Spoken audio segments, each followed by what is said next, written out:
Good morning. Black lady, y'all need to do a better job at loving us in managing relationships because y'all suck. You know what I'm saying? I'm not trying to pick on y'all, but as long as we let y'all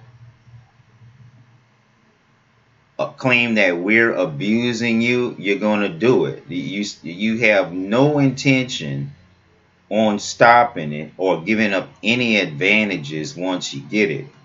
But you all blame men for everything from A to Z, and you never really even see what you're doing yourself. The latest incident happened to me is because we go into circles doing the wrong shit. This is an example.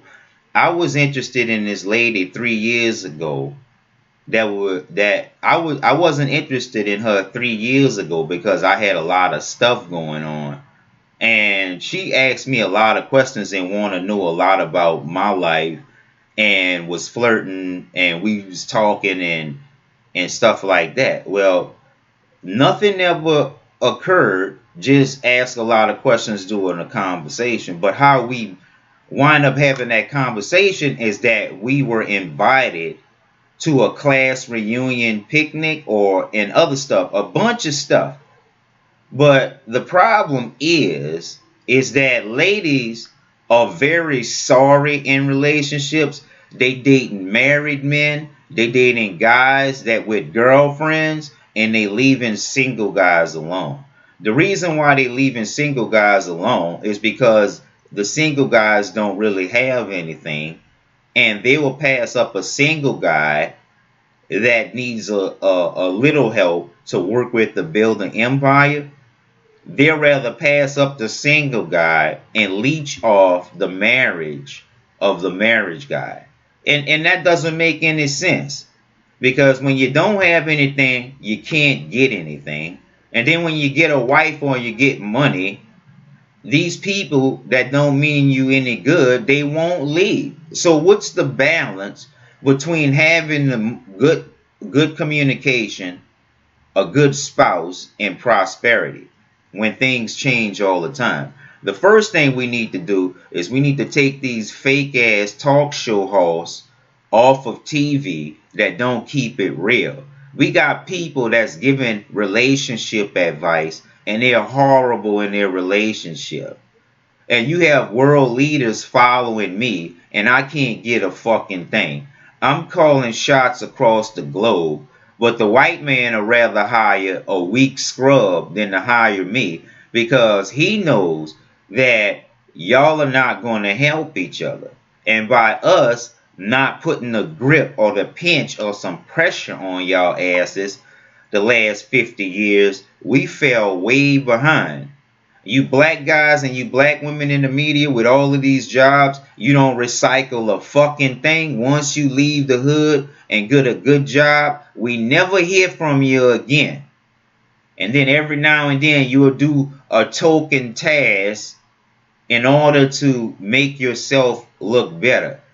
You know what I'm saying? Even if you don't like me, you can share my work. And the fact that you don't share my work shows that y'all fucking very insecure and stupid. Because y'all want people to recognize your work and you want to be promoted and you want to be looked at with praise, but you don't do a fucking thing. I banned a lot of people, organizations such as Xavier University. I stopped generals. I stopped senators. I stopped governors.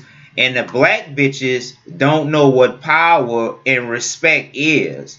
They don't even see you unless you're showering them with shit. And they'll marry a white man before you and cherish a white man before you in general. In general, white folks don't do that. So how the fuck the white man get to keep fucking the black bitch and holding us back is he keeps spoiling them. It's more than them. They complain a lot. We give them everything. They keep complaining. So after a period of time when we realize we ain't got shit, we blaming each other because we're too scared to blame the people that's really responsible. America likes to blame the victim. And just like David Banner said, oh, they'll say that we're lazy. Oh, they'll say go back to Africa. Oh, they'll say they are welfare recipients. But every time we get on our feet, every time we get some momentum, if you can't stop us, you'll have our black bitches interfere and stop us. And they don't have no morals, no values, or anything. I was talking to one of my homegirls that I was interested in 3 years ago. And she sat there and asked all of these questions and act nonchalant. 3 years later, she dating him. She knows that he had two other girlfriends before that and probably was dating at the same time. They looked over that.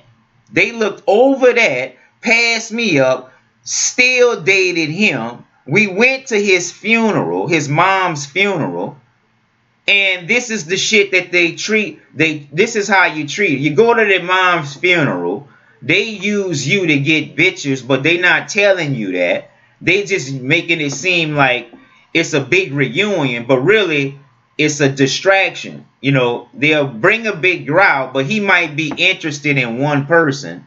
So he'll invite 10, 20 people, but really he'll invite that one person 3 or 4 times to make sure that they come. Now, when you get to the picnic or the event, you're not going to know the communication that they had prior. You only see how they interact with each other at the event. And it's never really a normal conversation. People that's supposed to be matchmaking don't do a good job. And the bitches will never admit that they date married guys and guys in a relationship because they dogs. For every woman out there, even though it's 6-1, 7-1 in your favor, you still have more than one guy trying to show you attention.